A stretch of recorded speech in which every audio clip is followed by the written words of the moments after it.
apakah ketika musibah bertubi-tubi datang adalah azab dari Allah atas dosa-dosa yang lalu? Apakah ujian untuk menaikkan derajat di akhirat, Ustaz? Nah, jadi musibah ya itu bisa menjadi a'zam, lebih besar musibahnya, atau bisa saja musibah yang didapatkan menjadi nikmat untuk dirinya.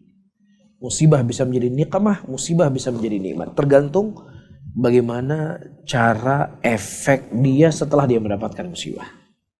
Ketika dia mendapatkan musibah, dia lebih dekat dengan Allah. Dia lebih khusyuk salatnya.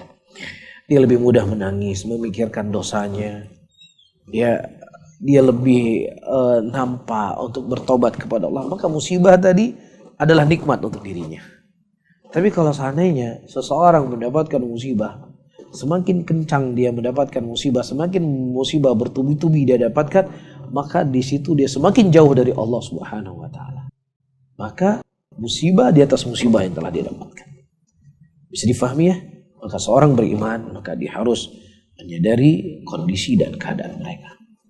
Ya, bagaimana efek musibah itu sendiri. Cuman yang jelas, tidaklah Allah memberikan musibah kepada kita sebagai manusia kecuali karena dosa dan maksiat kita. Ya, kalau para nabi dan rasul diberikan musibah oleh Allah bukan karena dosa mereka, tapi untuk mengangkat kedudukan mereka dan menjadi ibrah untuk manusia yang lainnya. Tapi kalau kita mendapatkan musibah, ini mungkin dikarenakan dosa kita. Nah, karena musibah itu adalah sebagai bentuk penghapusan dosa kita, maka kita harus lebih banyak bersabar.